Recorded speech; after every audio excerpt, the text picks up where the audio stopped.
Qui est Dark Malak, autrement dit Alec, durant sa vie passée de Jedi. Alec étudia au sein de l'enclave Jedi de Dantooine et se fit remarquer pour son expertise au sabre laser. Il était d'un tempérament assez impétueux et fier, mais cela ne lui a en aucun cas empêché de devenir chevalier Jedi. Mais il était un fidèle et ami de Revan depuis très longtemps. Il le voyait comme un maître spirituel, car Revan faisait preuve d'un charisme sans précédent et d'une puissance presque aveuglante, de quoi maintenir l'admiration qu'Alec avait pour Revan. Les guerres mandaloriennes font rage et se rapprochent de l'espace républicain. Devant ces massacres et l'humiliation que subit la République, le Conseil Jedi demanda, pour ne pas dire interdit, aux membres de l'Ordre Jedi de ne pas intervenir dans les combats, suite au dernier conflit que l'Ordre a rencontré et affronté face à Exar. Mais Revan n'est pas du même avis.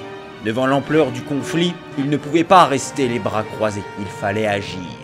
Revan convainc de nombreux Jedi de le suivre dans sa croisade, dont Alec qui sans aucune hésitation suit les pas de son maître, entre guillemets. La République était tenue en échec à de nombreuses reprises.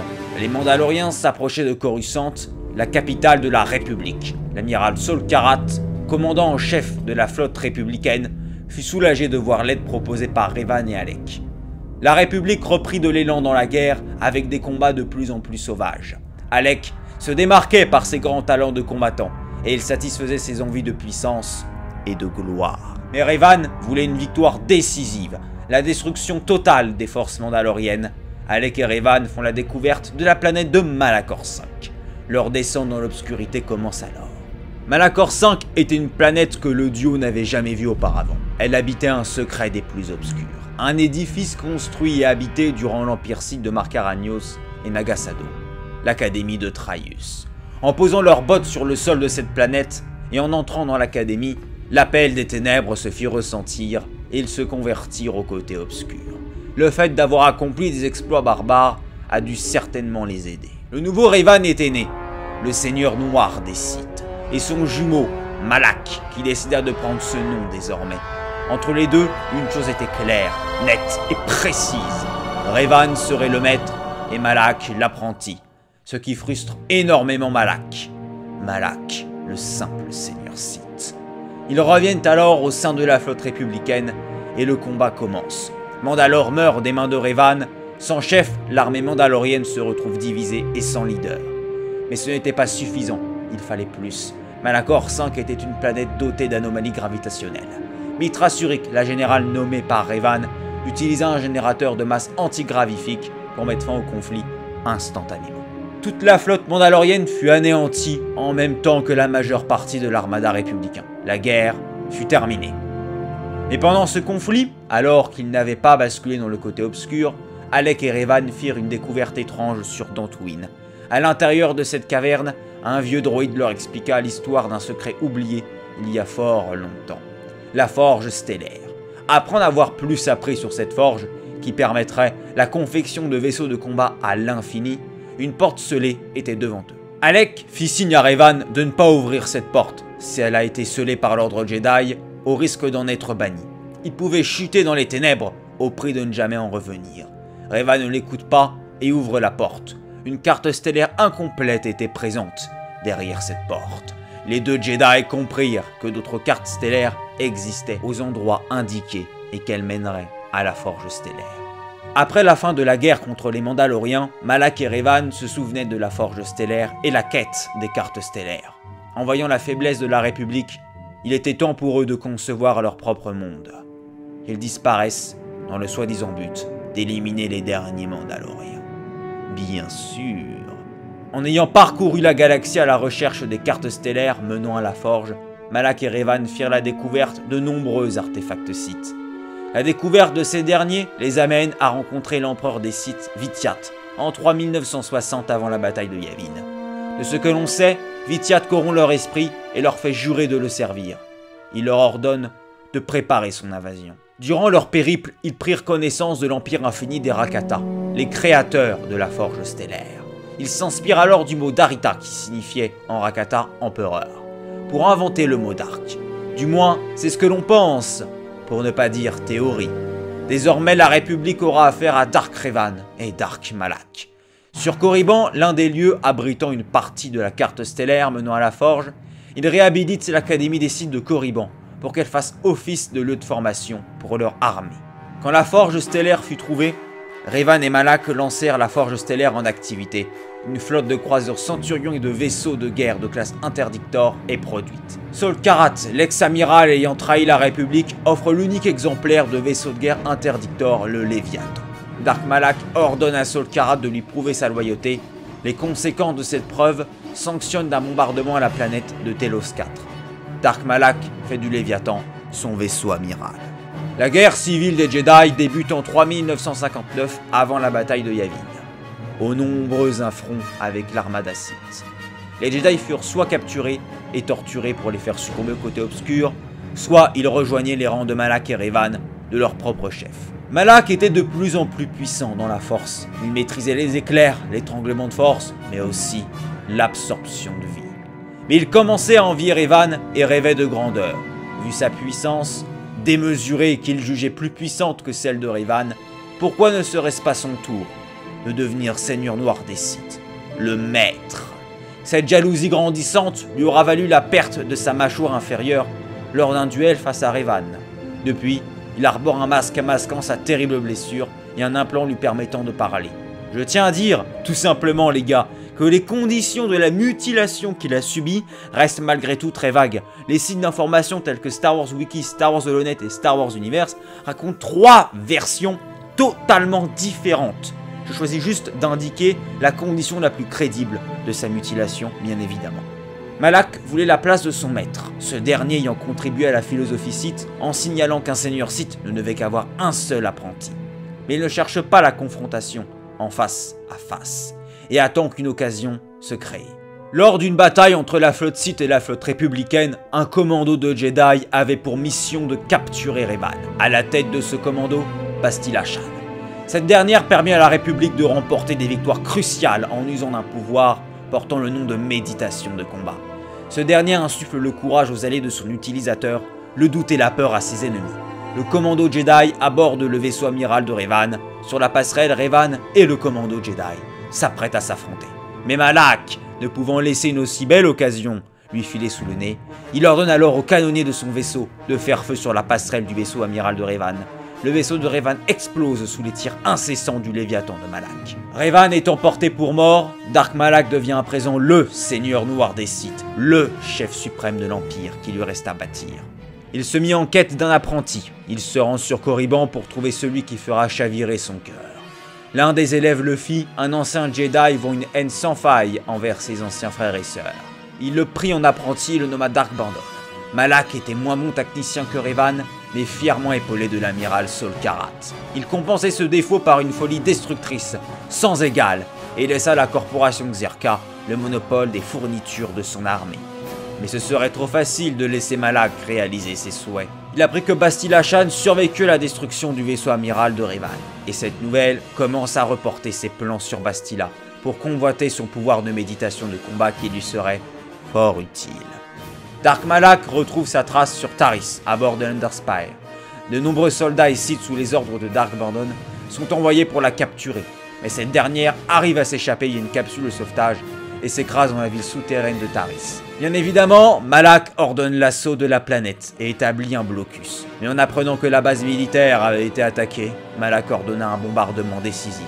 En clair, réduire en cendres la planète afin d'éviter la fuite de Bastila Shan. L'amiral Saul Karat lui fit remarquer sa réticence à l'idée de tuer des millions d'innocents, mais Malak n'en tient pas compte, le tout en lui menaçant et lui rappelant qu'il peut être remplaçable comme exécuté. Malak, s'assurant du bon fonctionnement de l'opération, contemple le désastre. Il venait de montrer à la galaxie la noirceur de son âme.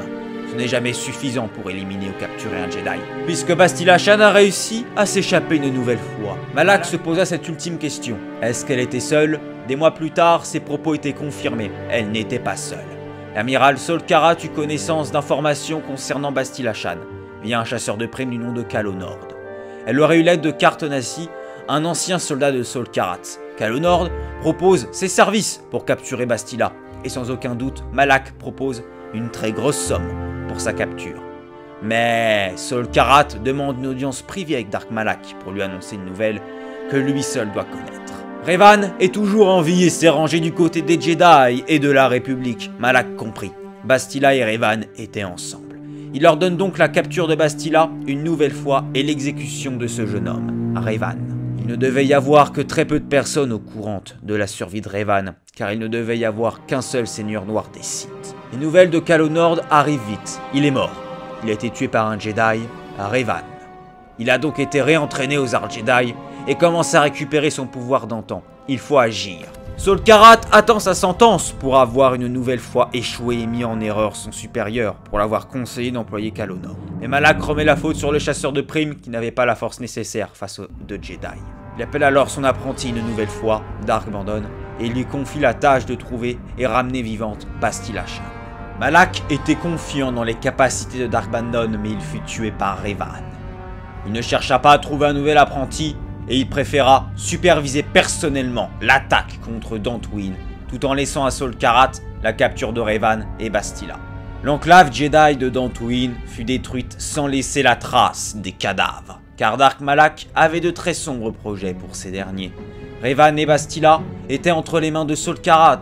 À peine était-il revenu à bord du Léviathan qu'il retrouva les fameux fugitifs. Il constata que l'homme, aux côtés de Bastila et Cartonassi, était bien Revan.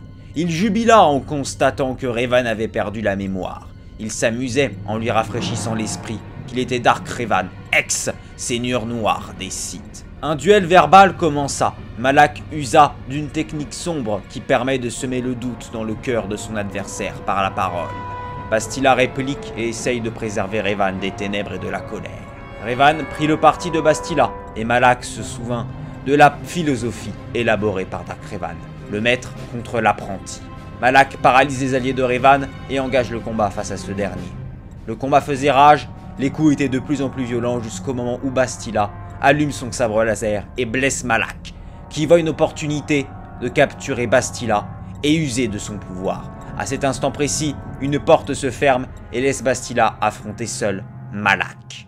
Ce dernier ne perd pas trop de temps avant de la vaincre et de la faire prisonnière. Revan et Cart profitent de cette occasion pour s'enfuir à bord de l'Ebon Hawk. Leur évasion créa une énorme discorde au sein de la flotte Sith, sachant qu'une rumeur prit naissance en expliquant que Revan était toujours en vie et souhaitait reprendre sa place.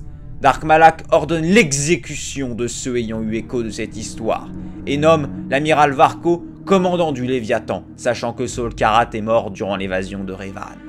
Malak amène Bastila Shan dans le temple Rakata de Léon, au plus proche de la forge stellaire. Il l'attache sur une pierre et la torture, jusqu'à qu'elle bascule du côté obscur et jure de servir les Sith devant Dark Malak. Ce qu'elle fait après avoir résisté le plus possible au pouvoir du Seigneur Sith. Celui-ci lui expliqua comment les Jedi l'avaient manipulé pour lui cacher le véritable potentiel du côté obscur. Elle mit ses forces dans l'apprentissage des pouvoirs Sith. Mais Malak ressentit une chose en elle, l'amour qu'elle éprouvait à l'égard de Revan. Il lui souligna formellement que l'amour n'avait pas de place chez les Sith et qu'elle devait le tuer. Quand elle aura tué Revan, elle aura définitivement succombé aux ténèbres. Le seigneur noir des Sith retourna à la forge et ordonna à l'amiral Varko d'augmenter la production des vaisseaux Sith. La forge fonctionnait 3 fois plus vite et en ajoutant la méditation de combat de son apprenti Bastila, les Sith seraient invincibles. À cet instant, la flotte de la République arrive sur place et entame le combat face à l'incroyable armada Sith. Bastila arrive sur la forge stellaire sur ordre de Dark Malak. Elle lui explique qu'elle n'a pas réussi à affronter Revan, ce qui rend sceptique Malak. Il lui ordonne d'employer sa méditation de combat dans le poste de commandement de la forge stellaire pour appuyer les forces Sith au combat. Par la suite, Malak apprend que des Jedi ont posé le pied sur la station et leur envoie un comité d'accueil, des régiments de droïdes de guerre. Il apprend plus tard que tous les droïdes ont été détruits, non pas par un contingent de Jedi, car ils n'ont pas la capacité pour, mais par Revan. Il était encore là. Le seigneur noir des Sith comprend que la confrontation est inévitable et convoque Bastila pour l'expliquer que l'heure est venue pour elle de terminer ce qu'elle a commencé, tuer Revan. Il perçut une fois de plus en elle de l'hésitation. Mais qu'importe, si elle tue Revan, cette diversion lui permettrait d'achever les préparatifs de défense de la forge stellaire. Tous ces préparatifs consistent à installer les cadavres de Jedi morts lors de l'assaut de l'enclave de Dantooine. La forge était comme un être vivant à part entière. Elle avait faim du côté obscur de chaque individu. Elle aspirait le restant de vie et de force dans chaque cadavre pour booster ses capacités à une puissance quasi illimitée. Pendant ce temps, Bastila affronte Revan mais échoue. Elle lui demande de la tuer, mais ce dernier refuse en lui disant qu'il l'aime. Bastila utilise alors le pouvoir de méditation de combat pour aider la République.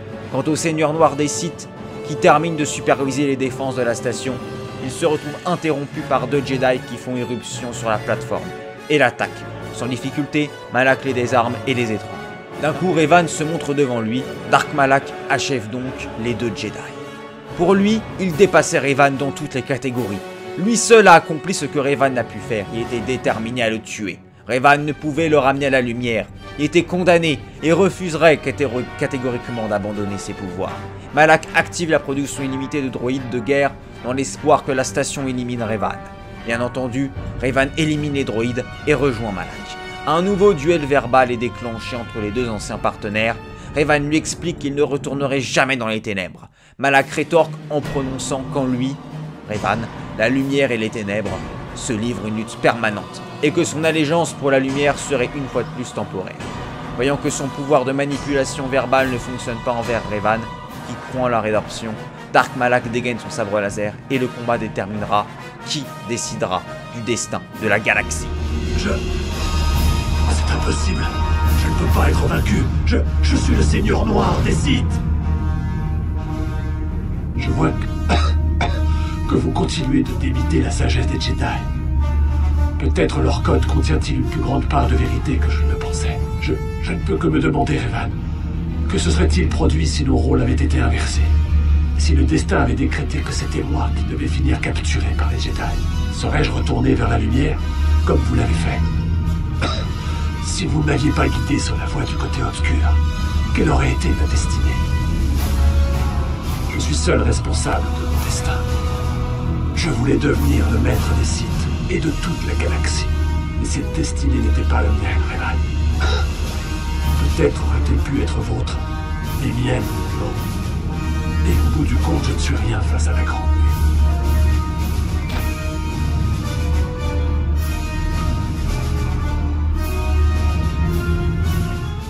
Nous arrivons à la fin de la vidéo les amis, j'espère qu'elle vous a fait vraiment plaisir. Je tiens à remercier et citer mes sources dans la description: Star Wars Universe, Star Wars Wiki et Star Wars Holonet, ainsi que la chaîne YouTube Game Movie Land, tout simplement, qui m'a permis de récupérer les images vidéo de KOTOR. Mais sur ce les amis, je vais vous dire à la prochaine pour une nouvelle vidéo. C'était Citari, bye bye.